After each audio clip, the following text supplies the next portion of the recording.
तर स्वागत आहे आपलं पुन्हा एकदा एका नवीन व्हिडिओमध्ये आणि पुन्हा एकदा या व्हिडिओच्या माध्यमातून आपण पाहणार आहोत की बिग बॉसचा दुसरा दिवस कसा गेला. तर कालच्या भागात आपण पाहिलं की त्यांनी 3 असे स्पर्धक किंवा 3 जणांना नॉमिनेट केलं की जे लोक निर्णय घेऊ शकत नाही. त्यामध्ये धनंजय पवार, इलिना आणि सूरज चव्हाण हे 3 लोक होते.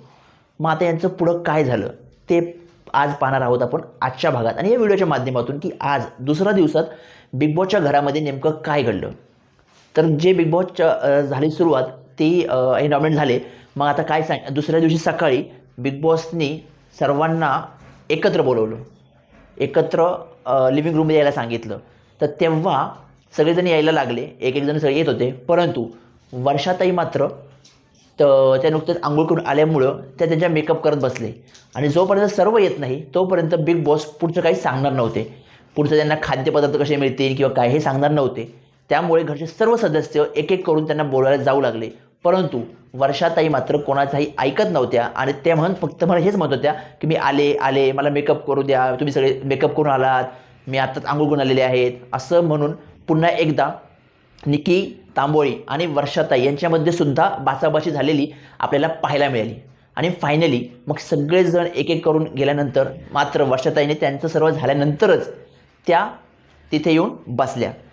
मग सर्व तिथं येऊन बसल्यानंतर बिग बॉसने सांगितलं की काल जे तुम्ही तिघं निवडले आहेत की ज्यांना असं वाटतंय की तुम्हाला असं वाटतंय की हे निर्णय घेऊ शकत नाही, तर असेच हे 3 स्पर्धक आज तुमच्या घराचे निर्णय घेणार आहे. त्यामुळे त्या निमित्ताने जो बिग बॉस आहे त्याच्यामधलं एक ते रूम किंवा एक सेशन जे आहे ते नवीन तिथं दाखवतो, ते म्हणजे बीबी हब. याच्या ठिकाणी सर्व पालेभाज्या, सर्व त्यांना लागणाऱ्या ग्रोसरी, बेड, सगळ्या गोष्टी ज्या आहेत त्यांना लागणाऱ्या ह्या त्या बीबी हबमध्ये असतात. मग बिग बॉस सांगतात की तुमच्याकडे जे काही आत्ता शिल्लक कॅश आहे किंवा बीबी करन्सी आहे त्याच्या माध्यमातून हे तिघंजणं तुमच्यासाठी घराला लागणाऱ्या सर्व गोष्टी विकत घेतील असं जेव्हा ठरतं. त्यामुळे त्यानंतर हे तिघंजणं त्या बेबी हबमध्ये जातात. बेबी हबमध्ये गेल्यानंतर तिथं एका बाजूला सर्व खाद्यपदार्थांची, सर्व गोष्टींची लिस्ट असते आणि त्याच्या पुढे त्याची किंमत असते. म्हणजे जवळजवळ 5,000, 25,000, 10,000, 2,000, 1,000, मिनिमम 2,000 पासूनच पुढं त्याच्या किमती असतात. म्हणजे पालेभाज्या असतील, बेड असेल किंवा बाकी लॅविश गोष्टी असतील, आईस्क्रीम, चिकन, अंडी, या सर्व गोष्टी तिथं लिस्टेड असतात. आणि हे सर्व हे लोक बाहेरून पाहत असतात. आता बाहेरून सगळे पाहत असताना सगळ्यांची ही चर्चा असते की आता हे लोक कसं घेणार. त्यातल्या त्यात धनंजय पवारांना सगळं कळत असतं, त्यांना वाचता येत असतं. एलिनाना तर मराठी वाचता येत नाही. त्यानंतर सूरज चव्हाण तो देखील काही शिकलेला नाही आहे. इथे बाहेर चर्चा असते की आपण आता कोणत्या लोकांना आता निवडून दिले, आता ही लोक काय खरेदी करतील. पण इथे आतमध्ये बऱ्यापैकी समजूतदार असलेला धनंजय पवार सगळं गोष्ट सांभाळून घेतो आणि एक एक गोष्ट व्यवस्थितपणे त्याला जी पटेल, त्या तिघांना जी वाटेल अशा गोष्टी त्या घरच्यांसाठी घेतात. त्या म्हणजे पालेभाज्या असतील, अंडी असेल, डाळी असेल, तेल असेल, चहाचं साहित्य असेल, अशा लागणाऱ्या ज्या वस्तू आहेत त्या घेतल्या जातात. तरी बाहेर मात्र निकी तांबोळी असेल किंवा अजून बरेचसे लोक काय होतात, नाराज होतात की आम्हालासाठी काहीच घेतलेलं नाही आहे. मग सगळी खरेदी झाल्यानंतर बिग बॉस यांना सांगतात की त्या बोर्डमध्ये बेडसुद्धा विकायला होते, परंतु यांनी किंवा या तिघांनी बेड घेतलेला नाही आहे. त्यामुळे इथून पुढे आठवडा दिवस घरातील सर्व सदस्य हे खाली झोपतील, म्हणजेच जमिनीवर झोपतील.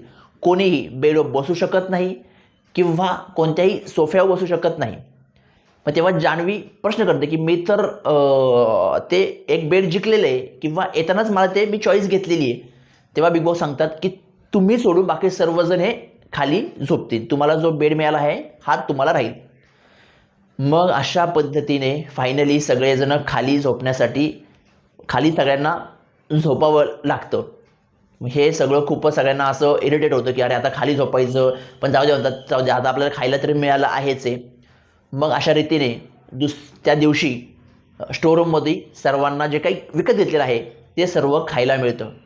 मग असे थोडेसे गमती जमती दाखवले आहेत. त्याच्यामध्ये आर्या जाधव आणि पॅडी असेल किंवा अभिजित सावंत असेल यांच्या काही गोष्टी रंगलेल्या असतात, तेव्हा आर्या म्हणते की बिग बॉस हे माझे नवरे आहे, की मी बिग बॉसला नवरा मानते. तर त्याच्यावर त्यांची बराच वेळ चर्चा रंगती आणि मस्करीत सुरू झालेलं संभाषण एक सिरियस टोनला जाऊन कधी एका वेगळ्या टॉपिकवर जातं हे त्यांना त्यांचंच कळत नाही. म्हणजे या गोष्टीमुळं आर्या दुखावली जाते आणि ती आतमध्ये बेडरूममध्ये येऊन रडू देखील लागते. ते आपण आजच्या भागात पाहिलेलं आहे. त्यानंतर जो पुढचा पार्ट आहे आजच्या भागाचा तो जो पार्ट आहे की बिग बॉस सगळ्यांना पुन्हा एकदा एकत्र बोलवतात आणि ते म्हणतात की तुम्ही आता काल रात्री सर्वजण झोपले खाली, हे पण मला खूप वाईट वाटलं आणि मी तुम्हाला बेड म्हणा किंवा ह्या सुविधा देण्याचा विचार करणार होतो, पण घरातील काही सदस्यांनी जो आहे तो नियमांचा भंग केला, त्यामुळे मी आता तुम्हाला कोणत्याही सुखसुविधा पुढच्या आठवड्याभर देऊ शकत नाही. हे जसं ऐकलं तशी पहिल्यांदा सुरुवात केली ती निकी तांबोळीने. तिने लगेच म्हटले की वर्षाताई किंवा वर्षा उसगावकर ह्या बेडवर बसल्या, त्यामुळे आपल्याला ही शिक्षा भोगावी लागते आणि त्यांच्या चुकीची शिक्षा आपण का भोगायची. अशी जवळजवळ त्यांची बराच वेळ भांडणं चालली. बराच वेळी एकमेकांकडं बोट दाखवून दोघी भांडत होत्या. अक्षरशः निकी तांबोळे हिने वर्षा उसगावकर यांची अक्कल काढली. म्हणजे तुला काय अक्कल आहे का, किंवा तुम्हाला काय अक्कल आहे का. म्हणजे पहिल्यांदा अहोजावोवर असणारी तिची भाषा ही काही वेळाने काही क्षणासाठी अरे तुरेवर देखील गेली. तर अशा पद्धतीने निकी तांबोळी आणि वर्षा उसगावकर यांच्यामध्ये खडाजंगी या एका विषयावरून पाहायला मिळाली. म्हणजे बराच वेळ म्हणजे याच्यामध्ये धनंजय पवार यांनी देखील मध्यस्थी करण्याचा प्रयत्न केला, पण दोघींनी त्यांना देखील जुमानलं नाही आणि त्यांची भांडणं बराच वेळ चालू होती. मग फायनली थोड्या वेळानंतर ते शांत त्यांना करण्यात आलं आणि तिथं थोडीशी भांडणं थांबली. पण काही वेळानंतर आपण जर पाहिलं तर पुन्हा देखील दोघं वेगवेगळ्या गेल्या होत्या. तेव्हा इथं बाहेर अंकिता असेल किंवा धनंजय पवार असतील किंवा पॅडी कांबळे असेल, त्यांच्यासमोर वर्षा उसगावकर ही तिची नक्कल करत होती किंवा ही कशी आहे असा स्वभाव, हे आता लग्न झाल्यावर हिचं काय होईल, जे सासूला कसं भोगावं लागल, अशा गोष्टी करत असते. तर इकडे निकी जी आहे ती आत जाऊन रडत असते. तर त्या ठिकाणी जो आपला छोटा नेता आहे तो तिची समजूत काढण्याचा प्रयत्न देखील करत असतो, किंवा तू का रडते. निखिल पण तिची समजूत काढायला येतो की तू रडू नकोस म्हणून. तेव्हा ती म्हणते मी माझं जनरल बोलले, मी काय असं हे नाही केलं किंवा काही नाही. आता कसं त्याच्यामुळं आपल्याला सफर करायला मी त्यांच्यामुळं मी जमिनीवर का झोपू, अशा बऱ्याचशा गोष्टी ही निकी सांगत होती. आणि त्यानंतर तिथं अंकिता देखील तिला आली विचारायला की बाबा तू अरे तुरे नव्हतं बोलायला पाहिजे. मग तेव्हा हे ऐकायला तिथं वर्षाताई पण येतात. मग तेव्हा परत त्यांची समोरासमोर बाचाबाची होते आणि या बाचाबाचीमध्येच आजचा सर्व जो एपिसोड आहे तो किंवा दिवस आहे तो आपल्याला संपलेला दिसून येतो. आणि आता सर्वात महत्त्वाची गोष्ट जी आहे ते बिग बॉसच्या घरातील तिसरा दिवस म्हणजे उद्याचा दिवस. आणि सर्वात जो दिवस उद्या गाजणार आहे तो म्हणजे या आठवड्याचं किंवा या बिग बॉसच्या सीझनचं पहिलं एलिमिनेशन होणार आहे. तर त्यातच दाखवलं आहे की पहिला जो आहे तर नंबर दाखवला आहे तो निकी तांबोळी दाखवला आहे. तर निकी तांबोळी म्हणते की मला या बिग बॉस मी तुम्हाला थँक्यू म्हणते की तुम्ही मला हा क्षण लवकरात लवकर दिला. मी या क्षणाचीच वाट बघत होते आणि मी आज या काळ्या तोंडाच्या अशा जवळजवळ ती म्हटलेली आहे शब्द की काळ्या तोंडाच्या वर्षाताई यांना मी नॉमिनेट करू इच्छिते. म्हणजे अशा खालच्या पातळीची सुरुवातच आता या बिग बॉसच्या नवीन सीझनमध्ये झालेली पाहायला मिळते. पण अशा पद्धतीने निकी तांबोळीने एका सिनियर पर्सनला किंवा एका रिस्पेक्टेड पर्सनला अरे तुरे म्हणा किंवा त्यांची अक्कल काढणं म्हणा की अशी अर्वाच्य भाषा वापरणं हे तुम्हाला योग्य वाटतं का? तुम्ही आम्हाला या व्हिडिओच्या कमेंटमध्ये नक्की सांगा.